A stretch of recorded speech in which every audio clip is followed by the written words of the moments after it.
Em 1999, a pequena vila de Clydach, no sul do país de Gales, foi palco de um brutal crime que chocou a comunidade. Mandy Power, recentemente divorciada, e suas duas filhas, Kate e Emily, foram encontradas mortas em sua casa, junto com a mãe de Mandy, Doris. O caso rapidamente se tornou complexo, envolvendo intrigas amorosas, suspeitas de policiais e reviravoltas. Inicialmente, a atenção recaiu sobre Alison, mas após a libertação dela, o foco mudou para David Morris.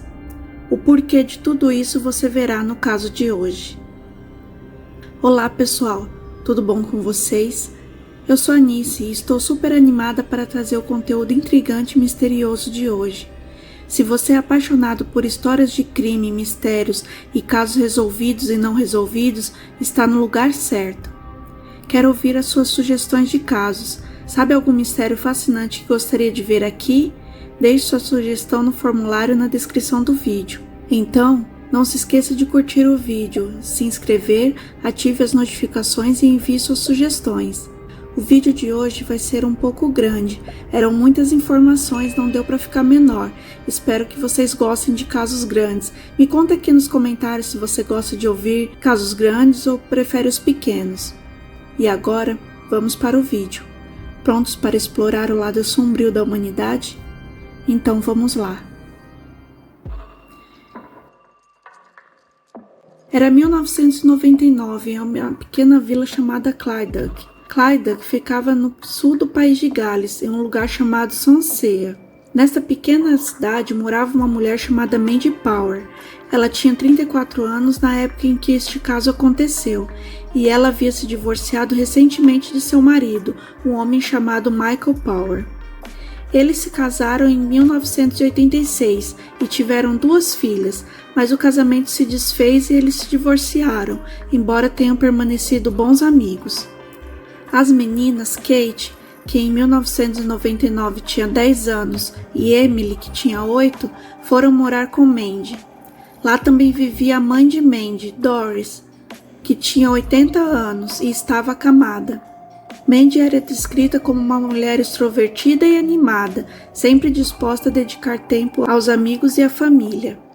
No dia 26 de junho de 1999, um sábado, Mandy e suas filhas voltaram para casa pouco antes da meia-noite. 4 horas depois do seu retorno, perto das 3 da manhã, os bombeiros foram chamados para casa devido a um incêndio grave. Parte da casa estava severamente queimada e dentro da residência os bombeiros encontraram os corpos de Mandy, Kate, Emily e Doris. Foi então que o mais grave se descobriu. Elas não haviam perdido a vida no incêndio, mas sim foram brutalmente agredidas por um invasor desconhecido. Doris foi morta em sua cama, enquanto Mandy, Emily e Kate foram mortas no corredor da casa. A polícia foi chamada no local às 4h52 da manhã para iniciar a investigação. Um grupo de 50 policiais do sul do país de Gales foi designado para o caso, liderado pelo superintendente detetive Martin Lloyd Evans. Desde o início ficou claro que este não era um incêndio doméstico comum. O fogo foi iniciado de propósito, com o intuito de encobrir os assassinatos. Não havia sinais de arrombamentos na casa, indicando que o assassino provavelmente conhecia a família e obteve acesso de maneira conhecida. Havia 3 peças-chave de evidência encontradas na casa durante a investigação. Uma meia ensopada de sangue, que se teorizou ter sido usada como luva, um colar de ouro coberto de sangue, possivelmente arrancado durante uma luta, e o mais importante, a arma do crime, uma barra de fibra de vidro de mais de 1 metro. Mandy foi atingida por esta barra 38 vezes, um número muito maior do que os das outras vítimas. Isso levou a polícia a suspeitar que o atacante estava principalmente atrás de Mandy, tornando os outros membros da família vítimas colaterais. Essa teoria ficou mais evidente quando a investigação mostrou que Mandy foi despida após o ataque e foi inserido um vibrador dentro dela antes de tentar incendiar a casa para encobrir os rastros. A investigação também revelou que o incêndio foi ateado 2 vezes, a primeira 00:30 e outra 1 da manhã. Os bombeiros só chegaram ao local quando as vítimas já estavam mortas há mais de 3 horas. Os vizinhos foram questionados e uma testemunha relatou ter visto um carro perto da casa por volta da 1 da manhã. Posteriormente, surgiu a informação de que Mandy estava tendo um caso com uma ex-policial chamada Alison Levis, casada com um policial ativo chamado Stephen Levis. Essa revelação acrescentou mais uma camada à investigação, pois poderia ser um motivo para o assassinato. Ambos tinham álibis um para o outro, mas o caso recebeu atenção significativa da mídia devido à narrativa de um caso de amor proibido. A polícia inicialmente considerou Alison e Stephen como suspeitos principais, mas também investigou David Morris, um homem divorciado que morava próximo a Mandy.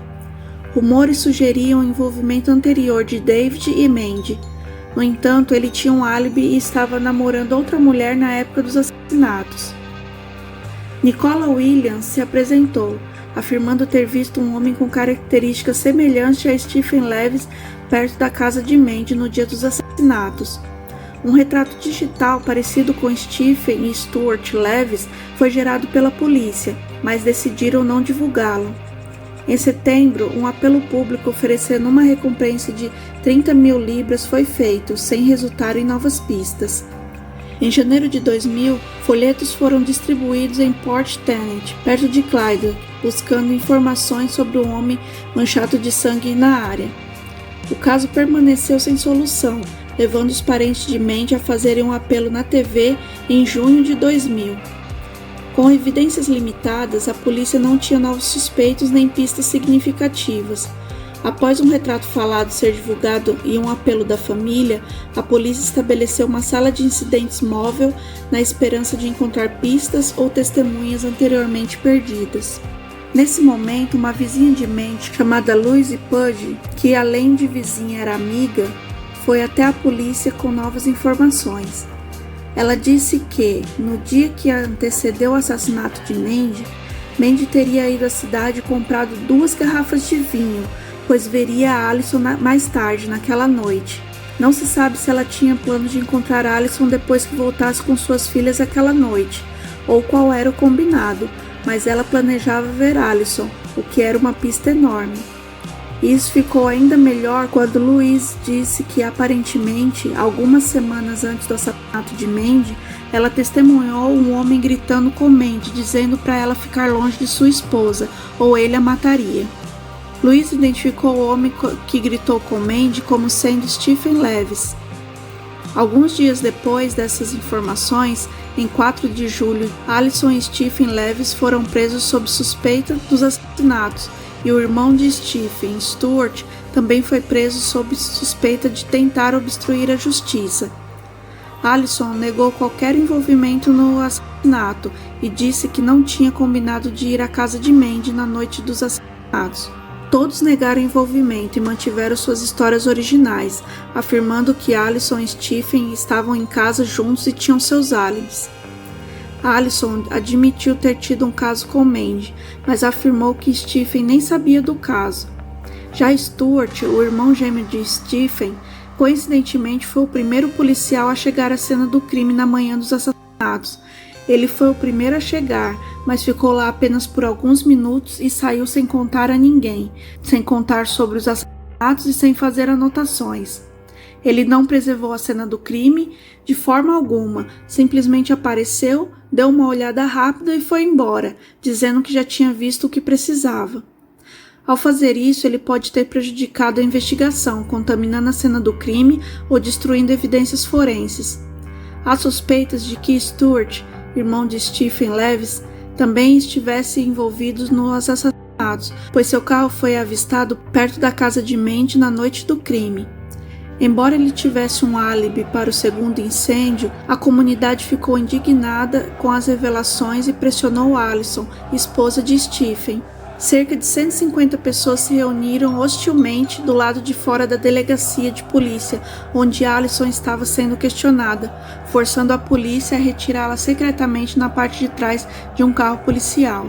E se você achava que as pessoas estavam furiosas antes, isso não se compara a 4 dias depois, porque 4 dias depois todos foram liberados. A Alison, Stuart e Stephen foram liberados devido à falta de evidências suficientes, embora Stephen e Stuart tenham sido suspensos da polícia. Após 7 meses, um anúncio oficial absolveu oficialmente os nomes dos Levis, pois não havia evidências contra eles. Com o caso esfriando e sem novas pistas, a polícia fez um apelo público, destacando a meia ensanguentada e a corrente de ouro coberta de sangue, buscando informações sobre alguém que poderia ter perdido uma corrente de ouro em torno do dia 26 de junho de 1999. Uma policial fora de serviço ouviu membros de uma equipe de Squirtle, que é um jogo tipo bocha, mencionarem a corrente de ouro, associando-a a David Morris. Com base nessa informação, a polícia realizou uma operação na casa de David em 20 de março de 2001, prendendo-o sob suspeita de assassinato. David, então com 38 anos, era conhecido pela polícia por seu histórico criminoso. Ele tinha um passado violento e escapou por pouco da condenação por um ataque a outro homem com uma barra de ferro. No total, David havia sido condenado 20 vezes por diversos crimes de roubo e violência. Apesar de sua ficha criminal, inicialmente não havia evidências substanciais contra ele nos casos dos assassinatos. Na primeira vez que foi interrogado, David Morris foi liberado devido à falta de evidências e um álibi fornecido por sua namorada. No entanto, em uma prisão subsequente, sua história começou a mudar.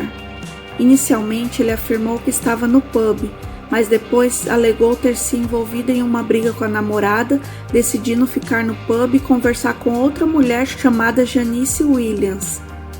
Ele então disse que deixou o pub por volta das 23h30, começou a andar em direção à casa dos seus pais, mas mudou de ideia no meio do caminho, retornando para casa às 4h30 da manhã, após uma caminhada de cerca de 5 horas.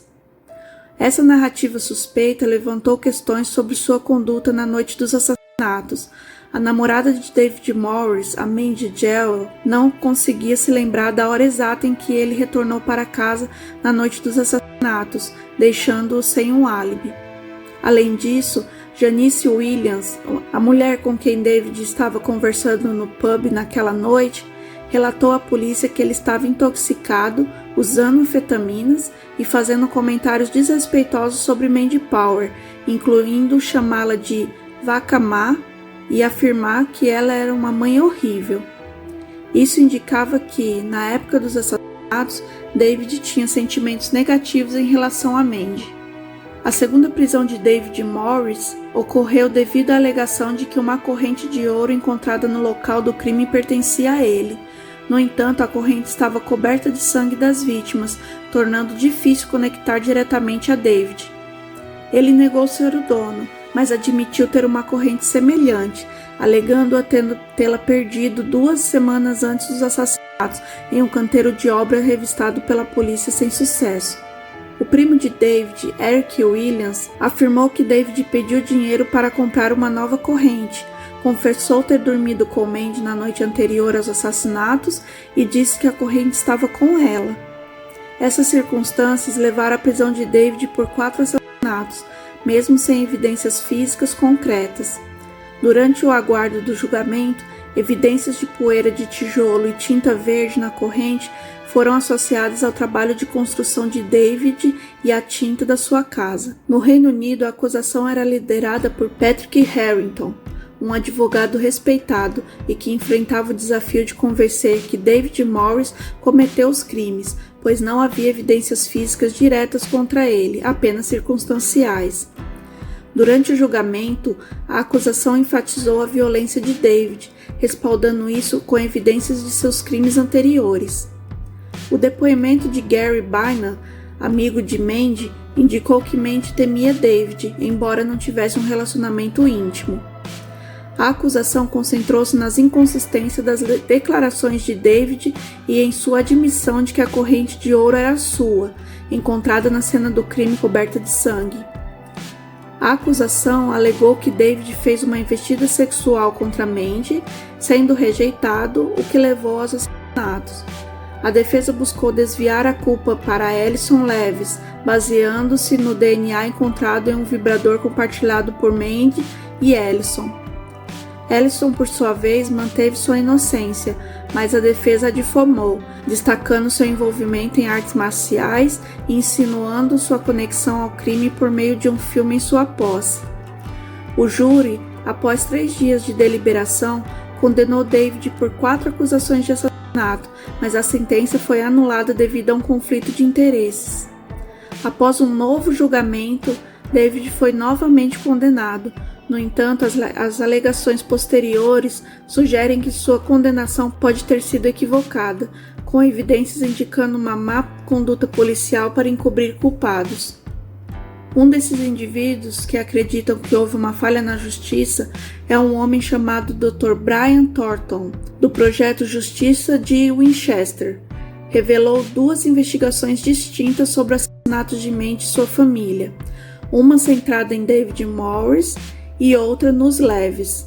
Ao analisar a investigação dos Leves, destacou a falta de ocorrência nas declarações de Stuart Leves e supostas mentiras ao longo da investigação. Louise Pudge testemunhou ter visto Stephen Leves ameaçando Mandy, mas Alison nega que ele não sabia do caso.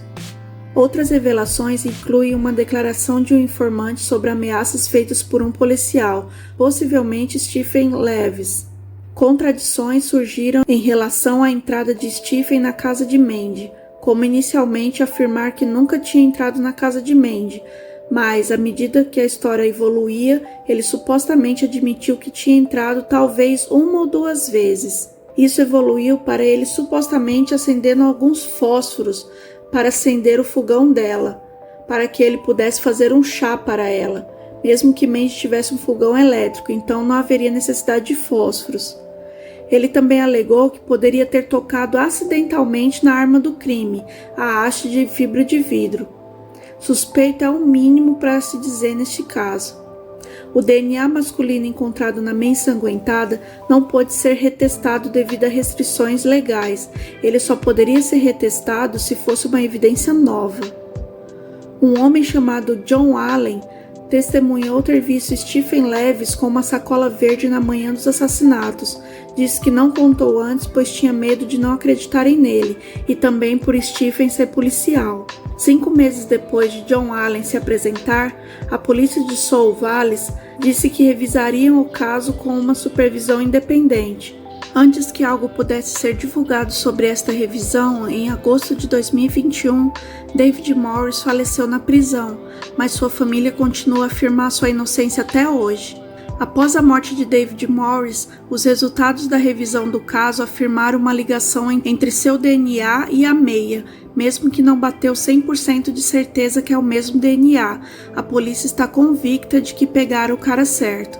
A polícia de Sol Valles recusou-se a fornecer o relatório forense completo à família de David. A família de David continuou a afirmar sua inocência, levantando dúvidas sobre a resolução do caso e sugerindo possíveis complicações policiais, enquanto a polícia se recusa a liberar evidências cruciais.